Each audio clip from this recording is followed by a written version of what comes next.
They're wrong in a way that's going to make it impossible for well-oriented leftists who are actually concerned about the dispossessed, let's say the struggling working class, to actually make proper headway in their attempts to deal with the dispossessed, because their underlying theory is wrong. And it's partly wrong because it's not serious enough. You know, like, and I'll talk to you a slight bit about the reason for hierarchies and the negative consequences. So, and we'll go through this quite quickly. So, here's a truism. You need something to do in your life that's worthwhile. You need something to aim at. And it's a deep truism because creatures that can move, roughly speaking, need something to aim at. So every creature that moves in the world, that isn't statically placed like a plant, has to aim for something. And generally they aim for an improvement in their condition. So every living creature that moves lives in a value structure. And the value structure is something like where they are isn't as good as where they're going to. And so there's a not so good, that's where you are, and there's a better, which is where you're headed. That's a value structure. And you look at the world through a value structure. You inhabit a value structure, assuming that you're actually going to move in the world. And you need to move in the world, and the reason you need to move in the world is because if you just stay in one place, then you die terribly. So it's not optional to move forward in the world. It's necessary. It's necessary psychophysiologically, and it's necessary psychologically as well, because it turns out that the way that people derive most of their positive emotion, which is the antidote to the suffering that's integral to life, is by aiming at something worth attaining. That's where the meaning comes from. Now, the problem with aiming at something worth attaining, especially if you do that in a social environment, is that you immediately set up a competitive and a cooperative landscape. But we'll call it a competitive landscape for the time being, because no matter what it is that you're aiming at doing, if you're going to do it with other people, some people are going to be better at it than other people. And it doesn't matter. It can be something as benign, let's say it's going to have a massage. If massage is something that you think is good, and then that's a service that's offered in your city, then there's going to be a hierarchical rank ordering of people who are good at being massage therapists and running their businesses. And it's not because they're more powerful or because they're oppressing the other massage therapists. It isn't that. Even though some of them might be somewhat crooked in their business dealings and maybe somewhat underhanded, not something that massage therapists are generally known for, but the thing is, when you take the critique of capitalism and you make it specific in that manner, you start to see how absolutely absurd it is to assume that the only reason that people attain prominence in a discipline is because of tyrannical power and oppression. It's like, yeah, that's part of it, because every system is imperfect, but mostly it's a matter of the mere fact that once you posit that something's worth doing, you immediately produce a hierarchy. Now, what generally happens is the right wing, roughly speaking, supports and promotes the structure of the hierarchy. It says that's a good thing. And the left says, wait a second, as soon as you make a hierarchy, people stack up at the bottom, and that's not so good. You have to do something about that. And fair enough, you do have to do something about that.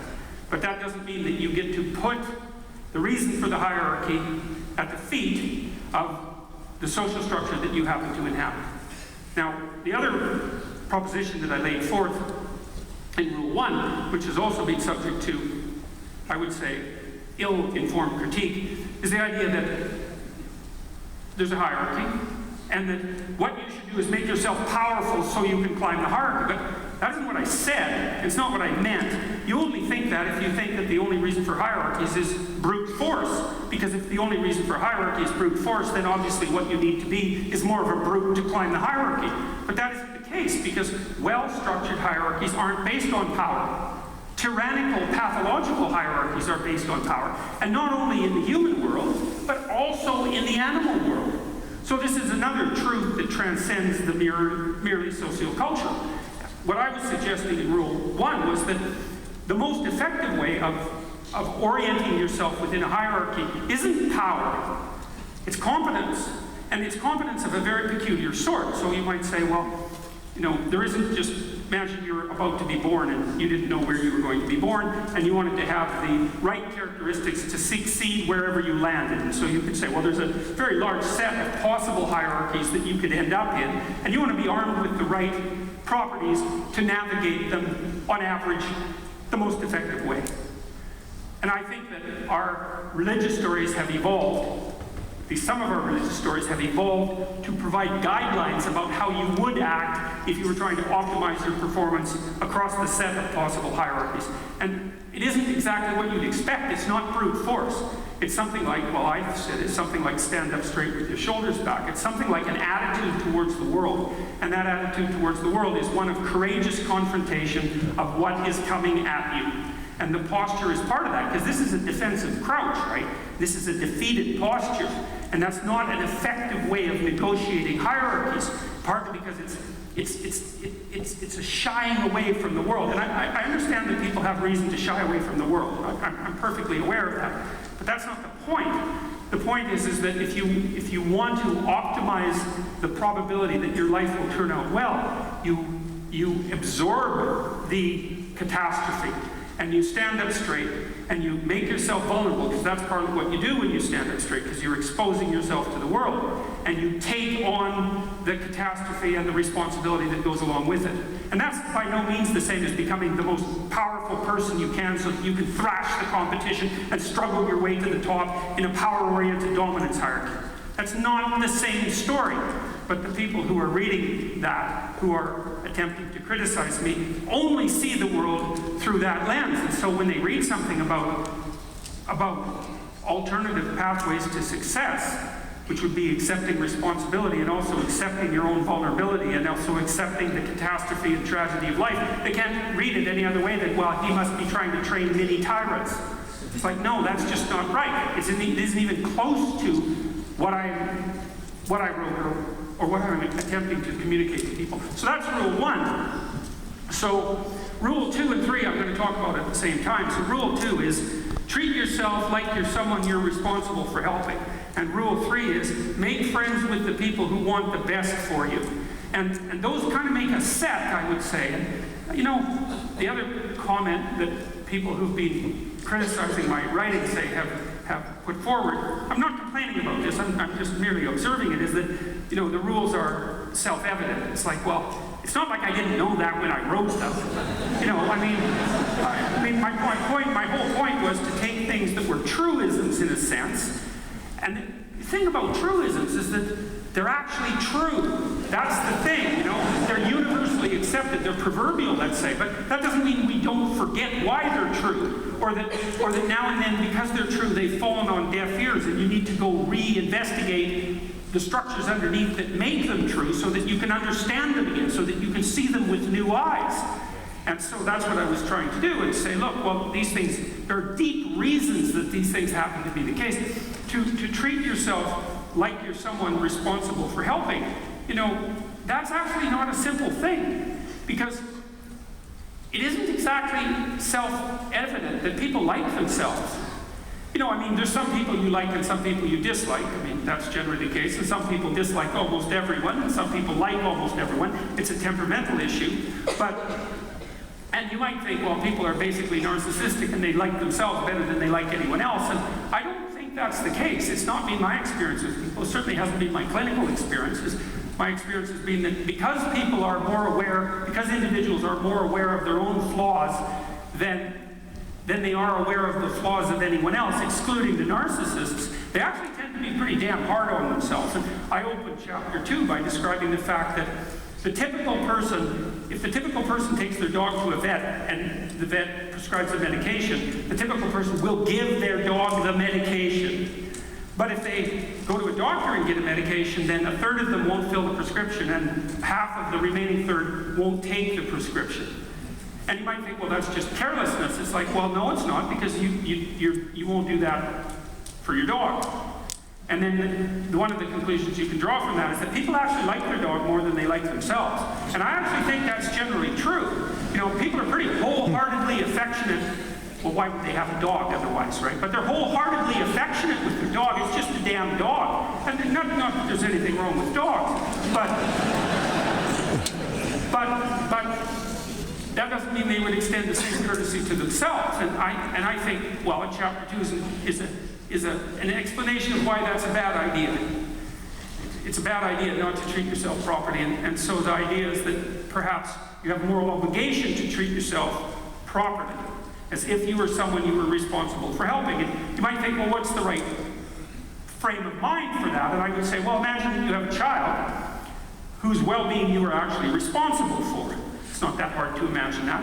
And then the appropriate thing for you to do as a civilized and responsible human being is to do everything you can to help that child, to encourage the child, because that's the right phrase. If you had to boil down what you should do with the child into one word, encourage is a really good word. And to encourage the child is to instill in them that sense that it's a fundamentally worthwhile endeavor for them to take their proper place in the world. And also to recognize, both implicitly and explicitly, that there's something that the child brings to the world that only that child could bring, and that the world would be a lesser place without it. And that's really what it means to have faith in someone. And it's necessary to have that sort of faith in yourself. And I mean in a detached way. You know, and it's in the same way that maybe the presumption of innocence would apply to you, which is a good thing to know. Innocent before proven guilty. It's a lovely rule of thumb. And the idea that because human beings have intrinsic value, which is the cornerstone of our entire social system, our legal system, our economic system, it's the fundamental cornerstone, that the same thing applies to you. It doesn't really matter whether you like yourself or not. That's not the point. The point is that independent of your knowledge of your own flaws, which are no doubt manifold, you have a responsibility to do everything you can so that the best in you can flourish in the best possible way in the world. And so that's what chapter 2 is about. And chapter 3 is an extension of that to the social world. I could have written it. See, there's this psychologist named Carl Rogers, who I really like. And Rogers has written some great things, which I'll refer to later, on listening. Some really, really practical advice. And practical advice is hard to come by, right? Because most things are so abstract in life that people just can't hand you like a guidebook and say, well, follow this and it's going to work out. But Rogers has done a nice job of that with regards to listening, and I'll tell you about that later. But Rogers said that you should have unconditional positive regard for your clients if you're a therapist. I never really liked that. I always thought there was... behavioral analysis of Carl Rogers' interactions with his clients indicated that he didn't follow that dictate. So, well, or that it was an insufficiently sophisticated articulation of what he was actually doing, which is a better way of thinking about it. When clients come to see me, what I think is I'm on the side of the part of you that wants the best for you. And I am not at all on the side of you that wants death, destruction, and horror. And there's definitely a part of you that leans in that direction. And sometimes it's an overwhelming part. That's the part that leads you to do self-destructive, despicable, reprehensible things, or at least to contemplate doing them, but also to do them. Like, let's make no mistake about that.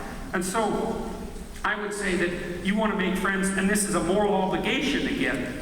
It goes along with the idea that there's something about you that's intrinsically valuable, that you have a responsibility to act properly towards, independently of your feelings about yourself. It's the same thing occurs when it comes to surrounding yourself with people in your life. You should take to yourself the right to choose people around you, your friends, let's say, who are happy when good things happen to you, genuinely happy, and unhappy when bad things happen to you, who are actually on your side. And if you have people around you that aren't like that, then you should seriously consider stepping away from them. Because you putting up with the fact that they're not like that is not in their best interests either. All you're doing is facilitating their acting out in the world of an attitude that's not good for them and not good for you. And you might think, well, that's kind of harsh. You walk away from people just because they don't treat you well. I would say, well, not the first time they don't treat you well, or not when it's you know, no one's perfect. There's going to be bumps and hills and dips in every relationship. That's not my point. But you know perfectly well the difference between someone who's actually on your side, despite their faults, and someone who really isn't. And in that latter category would be people who are pretty happy when you fail, or don't even try, because they're failing and not trying, and if you're doing it too, it's a hell of a lot easier on them. And that's not a helpful situation, and it's an extraordinarily common situation. It's even common within families. You know, I've seen plenty of situations where someone within a very dysfunctional family starts to try to put their act together, you know, in the small ways that they initially start, and all they face from their family members is unbelievable bitter opposition to any viewed as arrogant attempt on the part of the person who's suffering to try to make things better. Well, a little of that goes an awful long way. And so, so in sum, those two rules are a philosophical and psychological meditation on the ethical obligation you have not only to treat yourself as if you're someone of intrinsic value, and we'll get to what that means later, but also to associate with people about whom you feel the same way and who feel and act out the same thing in relationship to you. It's the minimum that you should require of people that you allow into your lives. And so that's rule 2 and 3.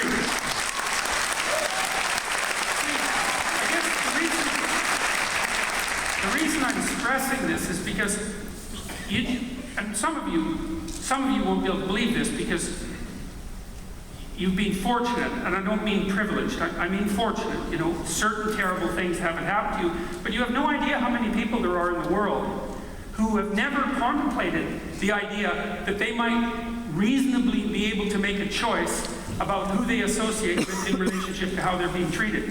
They've just never figured out that that's an okay thing for someone to do. You know, it's like, I'll give you a parallel example.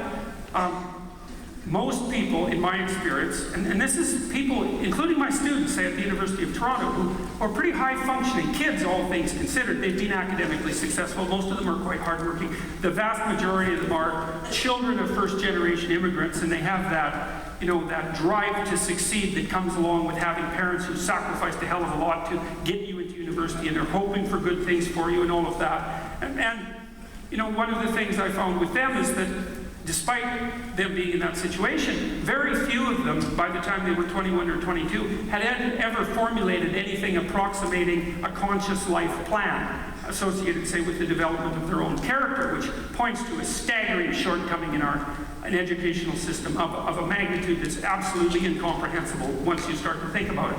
But by the same token, so they've never thought about the fact that they could craft their life in some sense. You know, they can think about their friendships and their intimate relationships and their use of time outside of work and their reaction to temptation and how they would take care of themselves mentally and physically. That's never been made conscious. Things are just happening to them instead of them crafting a plan and a strategy for their life. And by the same token, they haven't thought consciously about a strategy for their social being. It's just never come up as an issue. But it can come up, and why would you not surround yourself with people who actually want the best for you? Well, I can tell you one reason. Thank you. One reason would be you don't want to burden yourself with the responsibility. You know, that's the underground reason to say, well, why would you put up with people who don't want the best for you? Well, they don't make much of a demand on you. Right? And so if you're just like limping along through life, bitter and resentful, and you're not putting your best foot forward, so to speak, they'll forgive you for that. But I wouldn't really regard that as an indication of the fact that they care for you. I would regard that as an indication of the fact that they're looking for an excuse to continue doing exactly the same things themselves. And none of that's positive, and none of it's helpful, and every bit of it has dreadful medium to long-term consequences. So it's not a pathway I would recommend. Rule 4, compare yourself to who you were yesterday instead of to whom someone else is today. Well, you know, back to the hierarchy idea. So we've already decided, I think this is a solid proposition, that if you're going to move forward in life, you're going to be inside a hierarchy. And the hierarchy comes with the risk of failure and success. And so what that means is, and this is an eternal truth, it's a mythological truth, which is why hierarchies are represented in mythological stories, often as tyrants or kings or emperors, some figure of power. You're in a hierarchy, and because of that, you're subject to the pressure of success and failure. And to some degree, you might succeed, and to some degree, you might fail. And, you know, if you compare yourself to other people out there in the world, especially in our hyper-connected world, it's easy to be bitter about your relative lack of success. And I don't care along what dimension, I don't care who you are. there's someone better looking than you that you know about, maybe that's a celebrity type, you know, you're